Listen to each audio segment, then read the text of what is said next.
Hi students, my name is Faiz Sakir. Welcome to first chapter of your history, the French Revolution, France की क्रांति। बच्चों, इससे पहले वाले वीडियो में हमने किया था द रीजन ऑफ टेरर।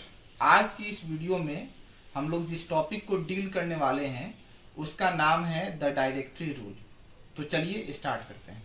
कहता है after the fall of the Jacobian government the wealthier middle class took over the power. यानी कहने का मतलब ये है कि जब जैकोबिन क्लब की सरकार गिर गई तो फ्रांस में मिडिल क्लास के जो अमीर लोग जो थे वो फिर से फ्रांस के सत्ता पर काबिज हो गए।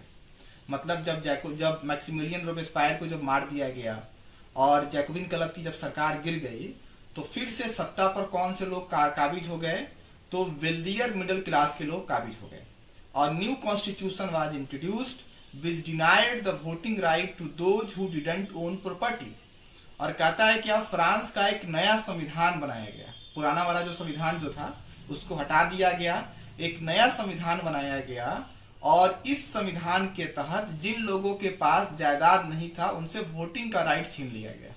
अगर आपको याद हो तो मैंने बताया था कि जब फ्रांस में जब पहली बार संविधान बना था तो जो लोग टैक्स देते थे सिर्फ उन्हीं को वोटिंग का राइट दिया गया था।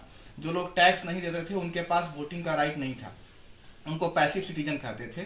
जो टैक्स देते थे उनको एक्टिव सिटीजन कहते थे।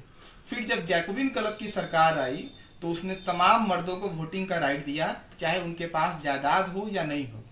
इस बार जब नया संविधान बना तो आप देखेंगे कि पुराने संविधान के तहत की तरह फिर से जो है जो गरीब लोग जो थे उनसे वोटिंग का राइट छीन लिया गया। It gave way to elected legislative council. Legislative का मतलब होता है जहां पर कानून बनता है, मतलब पार्लियामेंट वगैरह। तो कहता है कि देखिएगा इस संविधान के तहत जो है वह दो इलेक्टेड लेजिस्लेटिव काउंसिल का कॉन्सेप्ट आया। जैसे हमारे यहाँ देखिएगा लोकसभा है, राज्यसभा है, उसी तरह से आप देखेंगे कि नेशनल असेंबली में दो इलेक्टेड लेजिस्लेटिव काउंसिल का कॉन्सेप्ट आया। मतलब लेजिस्लेटिव जो नेशनल असेंबली जो होगा उसमें दो हाउसेज होंगे और दोनों हाउसेज के मेंबर्स जो है वो लोग चुनेंगे। These then appointed a directory।